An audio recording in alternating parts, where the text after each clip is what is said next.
Have you ever felt daunted by the task of writing or reading an academic paper and have no idea where to start? You're not alone. You might be wondering, what's the point? Why do I have to worry about a bunch of rules when I'm writing? Or why does my instructor care so much about formatting? What if I told you there was a set of guidelines that you could follow to help you navigate papers with ease, write with clarity, precision, and inclusion, and prepare a paper your instructor will love? And it may just seem like another thing to keep track of on top of all the hours of work, but using APA-style guidelines can actually save you time, help you better understand what you're reading, and hopefully help you say what you want with confidence. In this video, I'll explore what APA style is, why it's important, and how you can benefit from it. I will uncover some surprising insights about APA style that you probably haven't heard before. First, let's picture a world without APA style. Initially, you might feel a wave of relief, thinking you've shed the burdens of in-text citations, references, formatting, sentence structure, and word choice. But what if that's actually a bad thing? What if its absence actually made writing more difficult? Let me show you an example. Imagine there's a group of scientists who discovered a groundbreaking cure after years of research and trials. Naturally, they'd be eager to share their findings, not only to help people access a cure, but also demonstrate the credibility of their work. As they write their scientific research paper, they fill with complex information, bold new claims, and pages of research. Here's the problem. How will people be able to read and understand all this complicated information? Without a guide like APA style, it'd be nearly impossible. Think about it. Scientific data like tables and charts are already difficult to understand. Now imagine the format of these tables drastically change from paper to paper because there's no one style to follow. Readers like yourselves would stumble through confusing graphics, get lost in endless research, and potentially overlook essential information. If other scientists wanted to verify their research, how would they know where to look? Even if they did manage to find their sources on their own, how would they make sense of all the research behind them?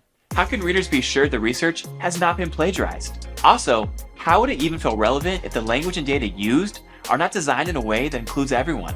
Without APA style, the scientist's research paper would be confusing, inconsistent, unreliable, and did I already say confusing? To make their work accessible and understandable, they would need a set of universally recognized guidelines on how to present that information. And by using these standards, our scientists will make sure they clearly communicate their research to their audience. This way, the focus remains on the incredible cure that could save lives and not on deciphering the research data. If you can think of any other problems that would be created by the absence of APA style, go ahead and share those in the comments down below. So how does APA style actually benefit you? In most writing situations, using a set of consistent guidelines allows readers to focus on the ideas that they're reading and not get lost in the paper's confusing format. That way, they can quickly scan works for key points, findings, and sources. In fact, APA style can actually save you time. For example, using APA style will help you understand how a scientific article is structured and formatted. And knowing this will save you from needing to read the whole article to find the key information. You can just find the section you're looking for to quickly read the information you need. The introduction gives you the background and context of a topic. The methods section tells you how a study was conducted, the results tell you what the researchers found, and the discussion section tells you what the key takeaways are. And don't worry about your instructor finding out, they already know. That's actually how research articles are meant to be read. APA-style guidelines also provide a clear and easy-to-use way to cite sources to help you avoid plagiarism and give credit to the original author. Doing this will help readers validate the ideas they're presented.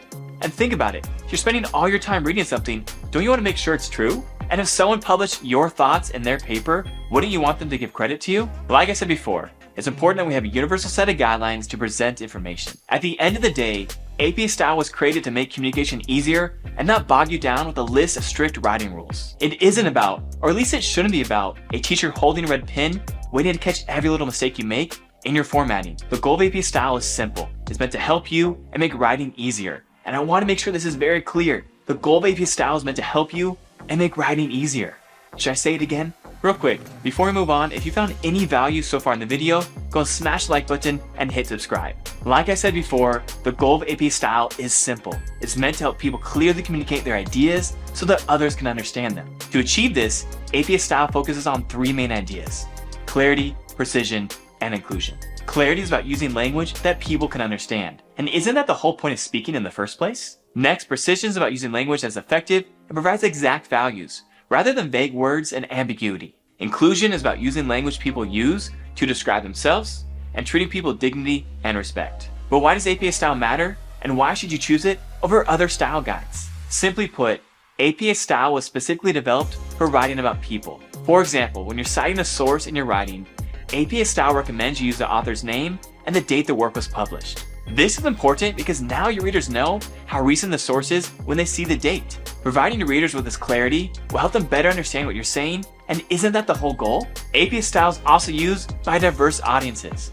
It's used by authors, researchers, editors, students, educators, in fields like psychology, nursing, business, education, public administration, and more.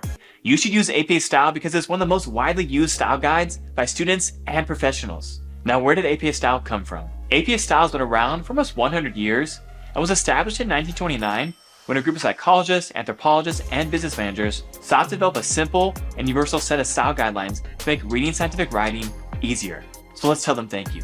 And just like language and culture have changed since then, so is APA style. In fact, the latest updates can be found in the 7th editions of the Publication Manual, Concise Guide to APA Style, and Mastering APA Style Student Workbook, which can be found on the APA Style website. You can find links to all 3 of these in the video description. If you have any questions about APA Style or have ideas for future videos, go and leave a comment down below. Smash the like button, hit subscribe, and we'll see you in our next video.